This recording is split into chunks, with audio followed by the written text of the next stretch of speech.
Welcome back to the channel, everyone. Manny be infesting MBI. And this is the race to freedom. Paribus blog posting from July 29th, 2022. Let's take a look at the tweet. Creating necessary law will benefit the crypto space. Implementing unrealistic restrictive rules will be catastrophic. Below, we discuss detrimental laws on the horizon for the EU and the importance of self-sovereignty. Ooh, maybe some bad news headed our way. At the end of June, the European Union or the EU legislators agreed on a pathway towards greater regulation of cryptocurrencies. At the heart of the regulation is a push towards centralization of monitoring and controlling of digital assets. I'm sure that's going to work well. Under the guise of protecting against the misuse of funds for criminal and terrorist activities. The new regulations are some of the strictest in the world so far. I promise you, none of this has anything to do with criminals or terrorist activities. This has everything to do with the activities of the law-abiding citizen in the EU. They just want to steal your money. They want to make sure they can be accountable for how much you have, and that means they can take more. This has nothing to do with criminals. By and large, these big, scary international criminals that they always screech about actually are from their group of people, work for them, was one of them, and is now defrauding people. And then when they get busted, these EU, these government leaders, these legislators, they create a golden parachute for them. But then they pass all these laws and these rules by scaring you and I. Don't fall for it. Ernest Urtasun, a member of the European Parliament MEP, said, "This new regulation strengthens the European framework to fight money laundering, reduce the risk of fraud, and make crypto asset transactions more secure." Yeah, because the EU is going to make our transactions more secure, not the developers that are inventing the technology. Exactly how the security of crypto transactions can be strengthened by identifying the owners of each wallet involved in a trade, however, is unclear. The EU regulations will attempt to impose a travel rule on each and every transaction that occurs between users and crypto asset service providers, or CASPs. In traditional finance, TradFi, the travel rule applies to transfers over 1,000 euros. And is so called because personal information about the sender and the receiver of the funds travel with the funds. This is an attempt to prevent money laundering and the financing of illicit activities. Sure it is. However, as we witnessed in 2020, many major banks that are meant to enforce the travel rule in TradFi were alleged to be involved in laundering over $2 trillion of dirty money. To put that into context, it's double the current market cap of all cryptocurrencies combined. If the travel rule fails to prevent money laundering in TradFi, when applied to transactions over a certain threshold, it's unclear why the European legislators believe it will work when applied to all crypto transactions, even those as small as €1 or less. World's largest bank allowed criminals to launder dirty money, leak documents, allege, just like I stated above. When we first started talking about this, they are the ones that allow the criminals to do what they do while passing regulations against you and I, using the same criminals as a scare tactic. They're the criminals. Don't allow them to monitor, manage, control, or reduce your power in this world. Ernst added, this regulation introduced one of the most ambitious travel rules for transfers of crypto assets in the world. We hope other jurisdictions will follow the ambitious and rigorous approach to co-legislators agreed today. This is the danger posed by regulators that don't fully understand the technology. I don't think they understand the technology. Not only does it affect the EU, but it also sets a precedent for other lawmakers to follow throughout the world. So we're going to rule using bullying tactics like, if you don't agree with us, you're wrong, or you're not for public safety, or you're not for crime, like this article says. As Dennis, our CEO, explains, there is a fine line between useful regulations and regulations that infringe on the freedom the crypto community cherishes. I believe all new laws around cryptocurrency should follow the core tenets of the Satoshi vision for a truly open, trustless, and permissionless peer-to-peer payment system.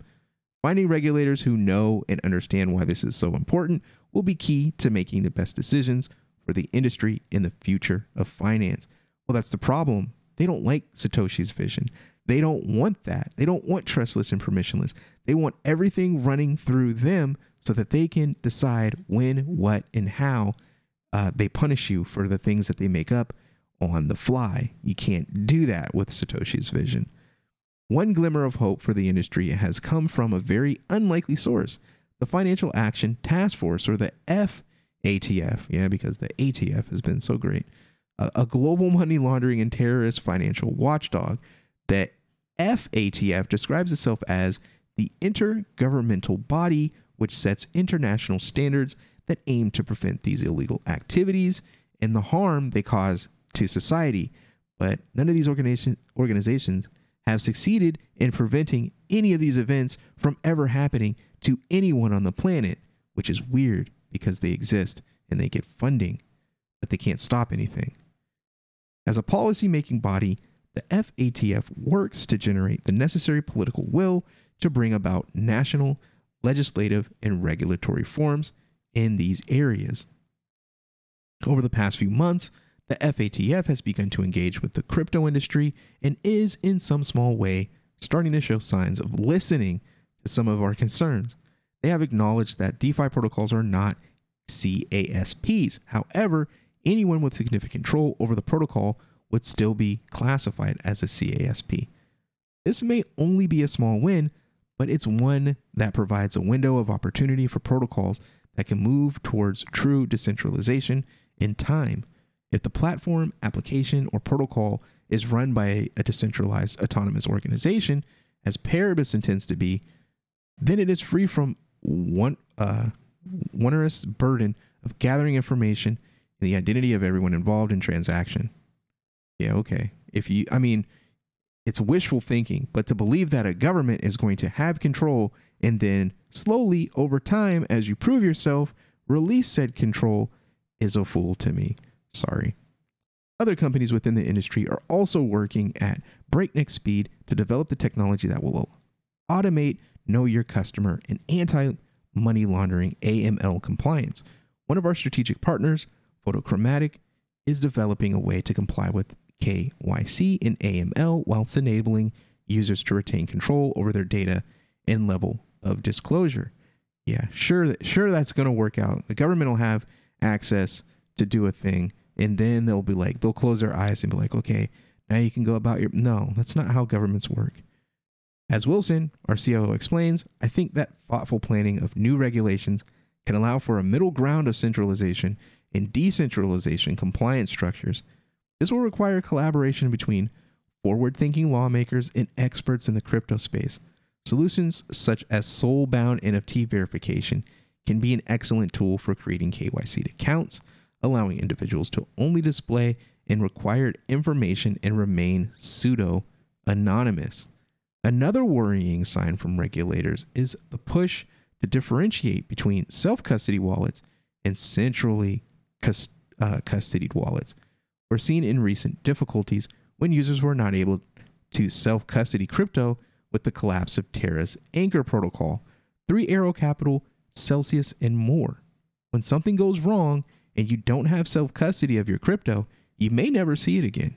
As the adage goes, not your keys, not your crypto. The FATF is concerned that as regulations are imposed on the space, users may be inclined to move towards direct transactions, otherwise known as peer-to-peer, using self-custody wallets such as Giro or MetaMask. Oh, nice Giro reference there. I think those are going to be the 2 winning wallets in the world. Plug, plug, plug. As those are outside the purview of CASP, they wouldn't have to comply with KYC and AML requirements. I know that's very worrisome for a government to not be able to control things. To prevent this, the ATF is urging regulators to ensure CASP implement a risk analysis of the wallets that interact with them. They want to oblige CASP to facilitate transactions only to and from addresses, sources that have been deemed acceptable. In addition, CASP should issue public guidance and advisory to conduct information campaigns and raise awareness of risk posed by peer-to-peer transactions. No, the risk to you losing your power is the posed risk for P2P transaction. That's what they want. They don't want you to be able to exist without running through their systems and being able to be completely exposed by them. And then they'll promise to keep your identity a secret, and they promise to never abuse the information or you should you do something they don't like. So now they're going to go to the platforms just like they do in America today. They'll go to Amazon and they say, hey, we don't like this type of activity. I know it's not a part of our constitution and it violates the rights of people, but who cares? Screw them. We're the government. Shut this person's account off or monitor their account and send us all the information that they look at online. The problem with this approach poses is explained by Simon, our CTO. Self-custody is a fundamental component in the world of cryptocurrency and especially in DeFi. Although I believe that centralized entities have a full purpose today, removing the ability of individuals to have full control of their assets would be a major mistake. Centralized risk is a problem within essentially every institution. Having one central point of attack is clearly not the best solution for storing sensitive information and valuable assets. DeFi and self-custody drastically reduces these risks. The coming year look to be a race to whether sufficient members of the crypto industry can cross the line into true decentralizations before organizations such as the FATF can close the door on them. Although there may be conjure in your mind a scene from Indiana Jones, this race is vitally important to ensure financial self-sovereignty and freedom for everyone. I'm always going to put my money on the developers and the people that create these technologies, and I'm never going to bet on governments because governments collapse. They always do. They always do. Throughout history, they've all collapsed. And it typically collapses on the same thing: self-annihilation due to destroying their own financial situation. It's typically how it works. You have the EU trying to clamp down on all of this stuff to prevent their normal everyday people from seeing success past the success that they want for each individual. Oh, if we don't like MetaMask, we don't like Giro, we don't like the ability of you being able to manage your own stuff in your own life the way you want to without us being able to determine who it is, who owns it, and control that person. So what we're going to do is we're just going to say those are all bad, and any software platform out there that allows these things to be used, we're going to go after you to stop it because we want to protect you from yourself. But only the good decisions. If you make bad decisions, you're a bad person. You make good decisions, we're your friend. Is that really your friend? I don't know. You let me know in the comment section. Thank you for checking out this video. Hit that like, hit the share, subscribe, and I'll see you on the next one. Peace.